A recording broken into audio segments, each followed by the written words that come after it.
देखो बेटा, fundamental quantity कितनी है मेरे पास? 7 है ना।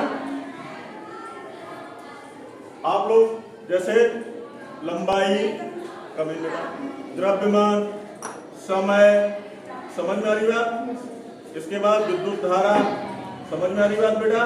फिर जो तीव्रता, तो कुल मिलाकर के इस तरीके की अगर 7 हमारे पास फंडामेंटल क्वांटिटी है तो इसे बना कितनी सकते हैं? फैक्टोरियल 7। कितनी बना सकते हैं बेटा? फैक्टोरियल 7। ये फैक्टोरियल वर्ड हो सकता है आपके लिए नया हो, लेकिन हम इसको बता देते हैं। जब इसको लिखेंगे बेटा तो 7 गुणा 6 गुणा 5 गुणा 4 गुणा 3 गुणा 2, ठीक है। यानी कि इससे फिजिक्स में कितनी राशियां बनाई जा सकती हैं? आप ऐड कर लीजिएगा। 42 है ना, इंटू 20 इंटू बेटा 6, और फिर दोबारा से मल्टीप्लाई कर लीजिए 40 इंटू 120, इसका मल्टीप्लाई करके फिर इसका भी मल्टीप्लाई करके कितनी राशियां क्या हो सकती है? बनाई जा सकती है। ये बात क्लियर होगी आप लोगों के दिमाग में? थोड़ा सा नया कंसेप्ट होगा, है ना, कि मेरे पास बेसिक कितनी थी? 7, और बना कितनी थी मैंने? कम से कम 42 लगभग एप्रोक्स। ठीक है बेटा, समझ में आ रही बात कि नहीं आ रही? यानी कि मेरे पास केवल 7 राशियां हैं और उन्हीं राशियों से कितनी बनाए दे रहे हैं? लगभग इतनी। कैसे बनाए दे रहे हैं? इन 2 राशियों का, इन 2 बेसिक राशियां ले ली, ठीक है ना, फंडामेंटल राशि, या तो उनका आपस में मल्टीप्लाई कर देंगे, या एक दूसरे में डिवाइड कर देंगे, या 3 राशियां ले ली, उन तीनों का मल्टीप्लाई कर देंगे, या उन 2 राशियां ऊपर ले लेंगे अंश में और एक राशि हर में ले लेंगे। इस तरीके से बन जाएगी। बातों को समझ रहे हो? यानी कि ये राशियां हम कैसे डिराइव कर रहे हैं? आपस में मल्टीप्लाई करके, आपस में डिवाइड करके, या उसमें से कुछ राशियों को मल्टीप्लाई करके और कुछ राशियों को डिवाइड करके। समझ में आ रही बात कि नहीं आ रही बेटा?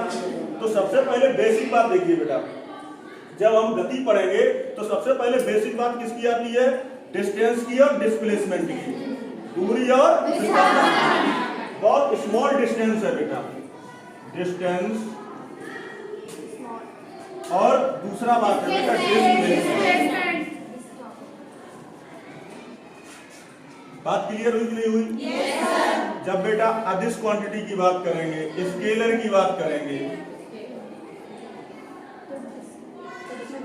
जब स्केलर की बात करेंगे तो किसकी बात करेंगे बेटा? और जब बेटा वेक्टर की बात करेंगे तो किसकी बात करेंगे? ठीक है। स्केलर की डेफिनेशन क्या है? स्केलर की डेफिनेशन बहुत सिंपल है कि कोई भी डायरेक्शन पे विचार नहीं, डायरेक्शन पर विचार नहीं, ओनली मैग्नीट्यूड, ओनली परिमाण, ओनली उसकी आंकिक वैल्यू, है ना, न्यूमेरिकल वैल्यू। न्यूमेरिकल वैल्यू पर जब हम विचार करेंगे, ऐसी क्वांटिटी क्या क्वांटिटी कहलाएगी? और न्यूमेरिकल वैल्यू प्लस दिशा, डायरेक्शन, दोनों पर विचार करेंगे तो क्वांटिटी कहलाएगी। समझ में आ रही बात कि नहीं आ रही बेटा? फॉर एग्जाम्पल, एक मैंने सर्किल बनाया, एक पर्सन स्टैंड किया यहाँ पर, एक व्यक्ति यहाँ पर खड़ा। समझ में आ रही बात बेटा?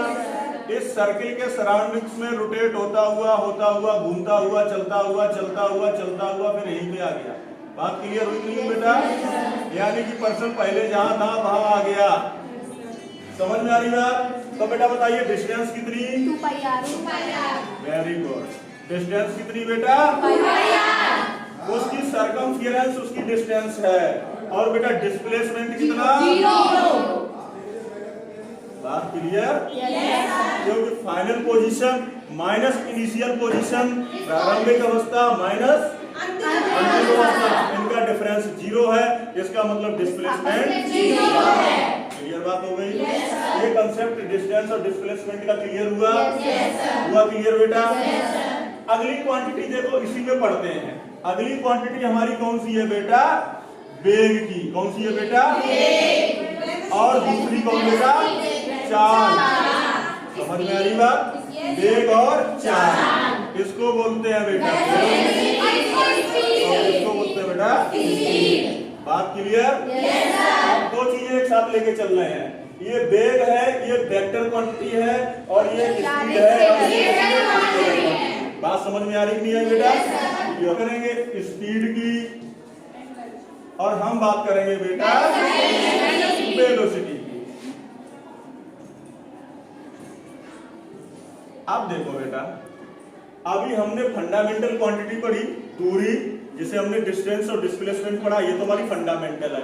लेकिन जैसे ही हमने स्पीड और वेलोसिटी की बात की, ये हमारी क्वांटिटी कैसी बन गई? डिराइव। कैसी बन गई?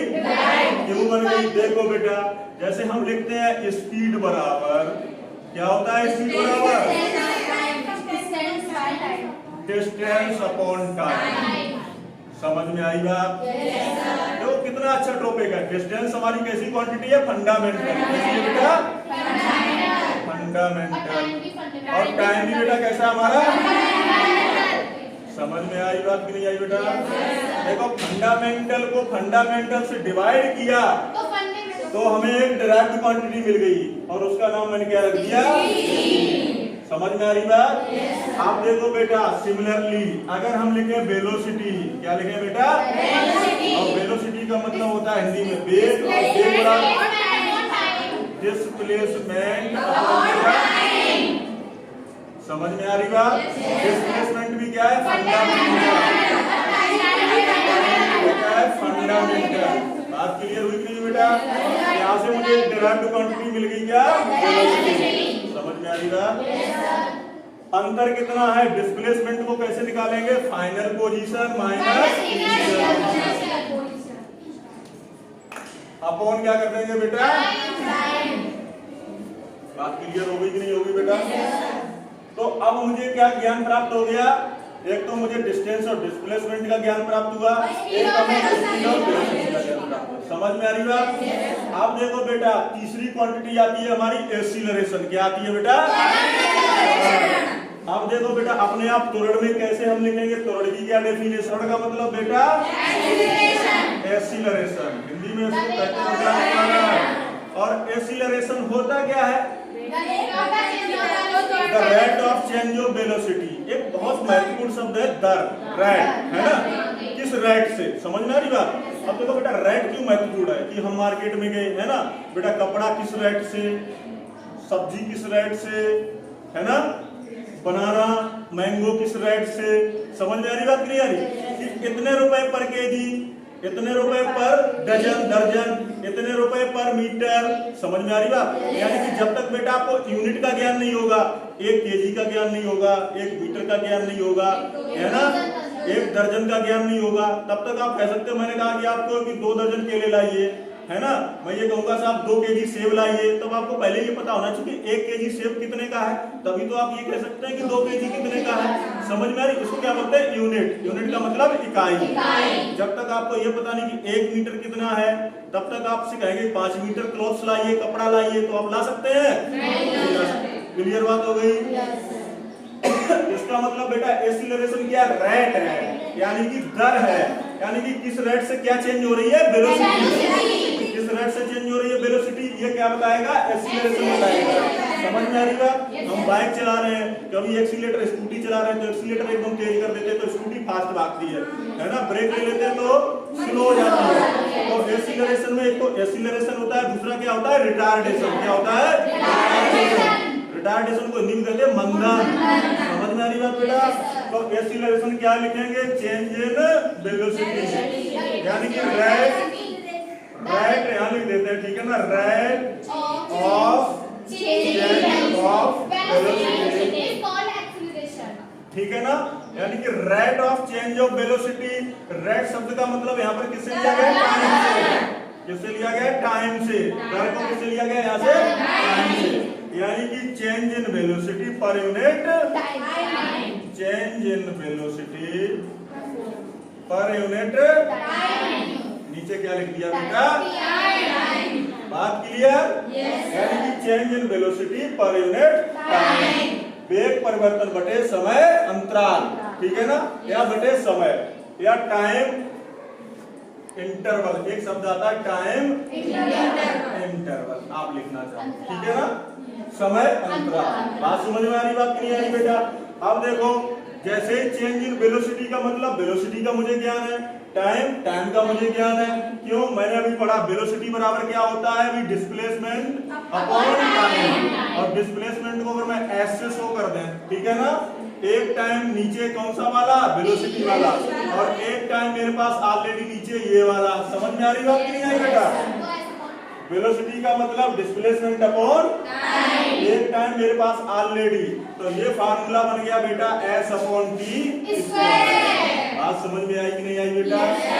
इसको कह देंगे मीटर और इसको कह देंगे सेकंड और इसका कर देंगे बेटा। समझ में आ रही बात कि नहीं आई? अब देखो हमको चीजें कैसे क्लियर हो रही है। हमने डिस्प्लेसमेंट पढ़ा, हम वेलोसिटी से, फिर हम एक्सीलरेशन पे आ गए। बात समझ में आई कि नहीं आई? एक क्वेश्चन आता है, बोले सर क्या जरूरत है एक्सीलरेशन की, है ना? अभी भी एक्सीलरेशन क्या होगा, कई प्रकार का, एवरेज में आएगा, है ना, एवरेज में आएगा, इंस्टेनियस आएगा, क्षणिक एक्सीलरेशन भी आता है, ठीक है ना? तो अभी मैं इसको आगे डिटेल में बताऊंगा। आप मेरी बात समझ रहे? बोले इसकी क्या जरूरत पड़ रही है सर, क्या स्पीड से काम नहीं चल सकता था जब त्वरण आ गया? नहीं चल सकता था। कैसे? जैसे अगर हमको चाउमीन खानी है, क्या खाना है? चाउमीन। तो चाउमीन कब तैयार होगी, उससे पहले क्या क्या चाहिए? समझ में आ रही बात? उससे पहले क्या क्या चाहिए? जो भी रॉ मटेरियल चाहिए, बहुत सारी चीजें चाहिए।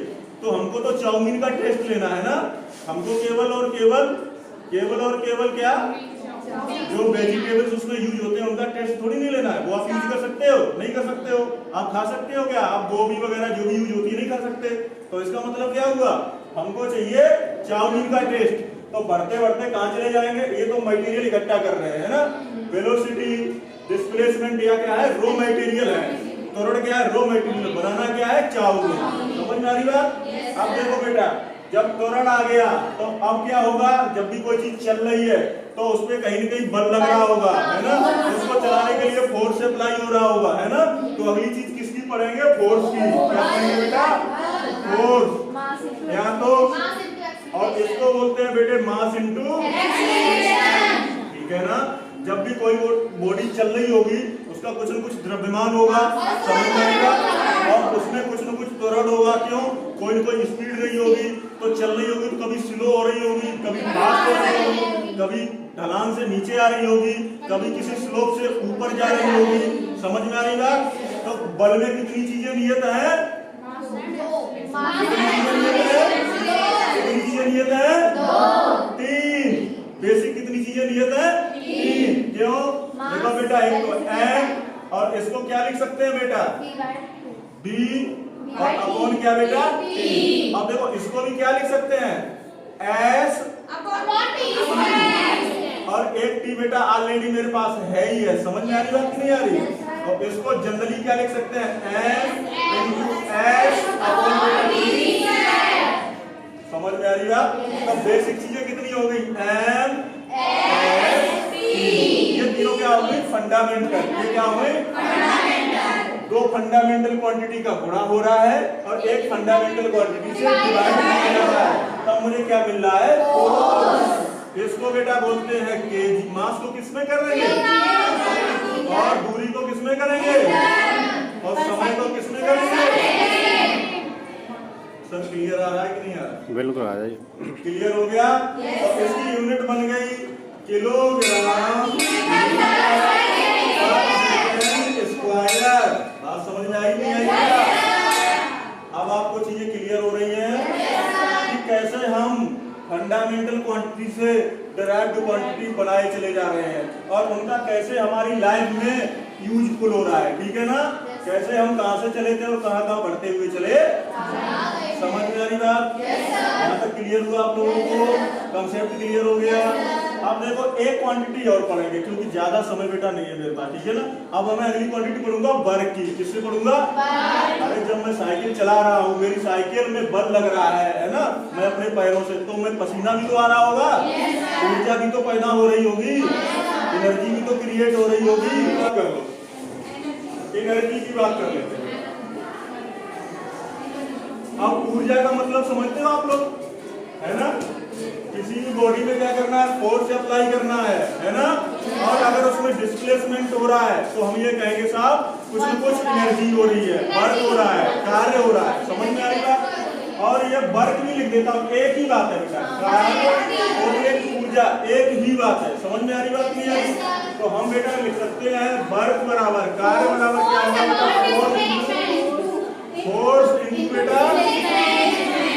समझ में आई बात कि नहीं आई? अगर किसी दीवार को पुश करें, किसी दीवार को मैं पुश कर रहा हूँ, क्या कोई कार्य हो रहा है? क्योंकि डिस्प्लेसमेंट कितना है बेटा? तो W बराबर बात समझ में आई कि नहीं आई बेटा? हम लिख सकते हैं फोर्स को क्या लिख सकते हैं बेटा? M और डिस्प्लेसमेंट को क्या लिख सकते हैं? M। समझ में आई बात? देखो बेसिक फार्मूला क्या बना? M। एक्सीलरेशन को क्या मैंने लिखा था? S अपॉन और बिंदु बेटा ये फार्मूला बन गया M स्क्वायर अपॉन अब ये बन गया मेरे पास M का मतलब मास को केजी में, S को बेटा स्क्वायर में और नीचे बेटा टाइम को। आप लोगों की बात क्लियर हो गई? यूनिट क्लियर बेटा? अब इसकी गुणा भी लिख देंगे M का मतलब केजी का मतलब M L